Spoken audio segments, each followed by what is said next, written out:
Hey guys, what's up? I'm Erin and welcome back to the channel. When it comes to finance, there's some tried and true rules that you can use for success with your money. And there's a reason they've hung around for so many years. It's because they work for a traditional retirement, which is what the vast majority of people are aiming for, generally in the range of 62 to 68. But if you want to retire before those ages, you might have to follow a slightly different plan, or at least make a few tweaks so you can have success at an earlier age. So here are some traditional financial rules that you have to break if you want to be able to successfully retire early. Your 401k is the gold standard. Now, it doesn't specifically have to be the 401k. It could be a TSP, a 403b, or any other employer-sponsored retirement plan. So often it is drilled in our minds that these are the accounts that can get us to and through retirement. And for many, that's the case, but not necessarily for early retirees. And before we journey too far down this road, I want to pump the brakes for just a second. I want to quickly say that I love these accounts. I am in no way bashing them. I am not saying not to utilize them. Quite the contrary. Often these accounts come with an employer match, which is 100% return on your money. That is free money. Don't ever pass that up. But, and this is a big but, if you plan on retiring early, you need a plan that allows you to access your funds before traditional retirement age. Most often, the magical age associated with being able to withdraw from these accounts is 59 and a half. Generally, withdrawing funds early from these accounts will result in an IRS penalty, and that's on top of any taxes you may owe, so you probably want to avoid that. However, you may be able to access your funds early if your company's plan allows for the Rule of 55. The Rule of 55 is an IRS provision that allows workers who leave their job for any reason to start taking penalty-free distributions from their current employer's retirement plan once they've reached age 55. There are a couple things to note about the Rule of 55. It is not offered by all plans, so double check with your plan. You have to leave your job in the year you turn 55 or later. Your investments must remain in the employer's plan during the early withdrawal period. You can go out and get another job and continue making your withdrawals if you would like. And public safety workers can often access these plans even earlier, often at the age of 50. So this can absolutely help you fund your early retirement, assuming you want to retire around 55 or a little bit thereafter. But if you want to retire even earlier, you're gonna have to get a bit more creative. You're gonna have to have stashed away funds in other account types. But the fact of the matter is, most people don't have any other investments in any other account types, as only 35% of Americans said they have investments outside their employer-sponsored retirement plan. You could use the Roth IRA as the money you contribute to the Roth, not the interest earned. The money you contribute, you can access anytime for any reason, free of any penalties or any taxes. But just remember that these accounts have limits on who can contribute based on income, as well as limits to the amounts that you can contribute each year. The other wonderful option is the brokerage account, and I am a huge fan of brokerage accounts because this is money that you can access anytime, any reason, no stipulations, and there is great freedom in that. No, they're not tax advantaged, but if you're investing in, say, low-cost index funds, that can go a long way to reducing your tax burden. If you're planning an early retirement, I think it is an absolute must to have a brokerage account because having access to funds without any sort of limits or any sort of stipulations is a huge perk in early retirement. It gives you a lot of freedom. The idea of good debt. Let's talk debt. I feel like there's no more polarizing subject in the field of finance. You have the idea that you can leverage debt to create more options, or the idea that all debt is evil. So what do you choose? For me personally, I don't really like a lot of debt. I'm totally fine with a mortgage, but outside of that, there's not really many debt types that I like. But I feel like as long as you keep your mortgage within your means, you're all set, you're in great shape.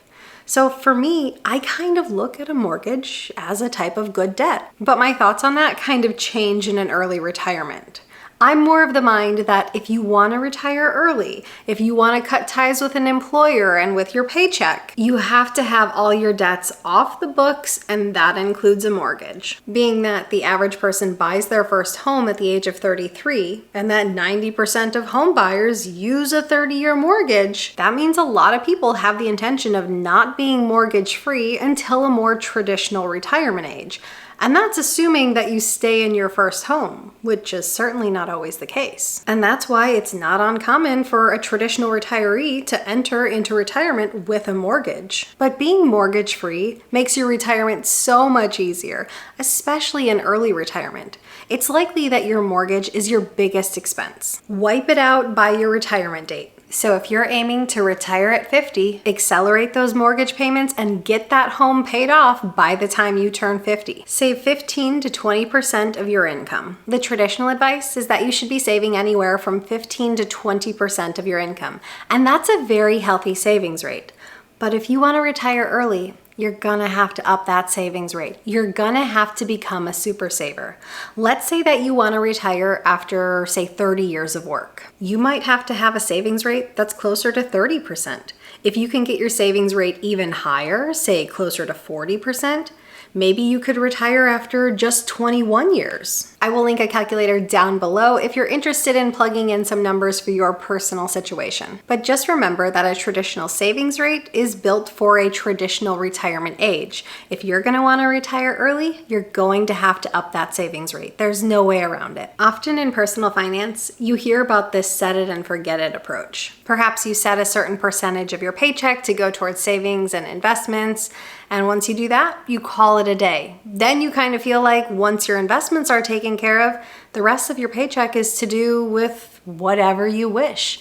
And for many people, this is a fine approach. This is absolutely an approach that can get you to financial success. Because, well, compound interest. You invest small amounts over a long time horizon, and it will turn into a pretty nice nest egg. But if you're gonna lop 10 or 15 years off your investing time horizon, you need to pay a little bit more attention. You need to watch your accounts a little bit more closely to ensure you're on track to meeting your goals. Because when your time horizon is shorter, there's more pressure. There's less time to make up ground or allow the markets to recover. You very well may have to play a more active role in ensuring that you hit your targets. Also, before you take the big leap away from the workforce, it helps to stress test your portfolio. You can do this with an advisor, or you can do this on your own. You can use what's called the Monte Carlo simulator, which allows you to enter a variety of factors, and the simulator will give you the likelihood of your portfolio's success. It never hurts to prepare,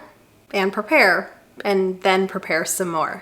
Link in the description box for a Monte Carlo simulator if you want to try it. Remember, early retirement isn't forever. This one's a good news one. While you may retire early, there will come a point when you reach that full retirement age, and at that point you'd have full and unlimited access to all your retirement accounts, as well as potentially earn Social Security. So that means there will come a time when the burden of fully supporting yourself off your own personal investments comes to an end, or at least is lessened. Let's say you're planning an early retirement at the age of 50. Let's say you have a 401k and that you can access it at 55 and that you plan on taking Social Security at 65. So this means for the first 5 years, 100% of your income needs have to come from your own personal investments. Then for the next 10 years, ages 55 to 65, a mix can come from your investments as well as your 401k. Then by 65, you get to add in Social Security, further reducing your burden on your personal investments and your 401k. With this type of example, you can see how you would have to plan out for different phases of that early retirement and when you could access different money. And that's a very realistic scenario in an early retirement. And this very well could mean that you say no to another personal financial rule, the 4% rule, and maybe you withdraw more than 4% from your personal investments during those early years in retirement, knowing full well that your personal investments don't have to last indefinitely.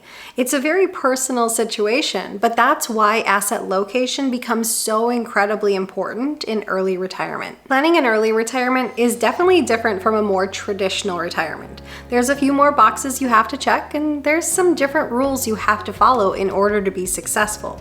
But it doesn't mean that you can't get there. You can absolutely have success with an early retirement plan. You just have to stick to it. A little bit more pressure on you, but you can do it if that's what you would like to do.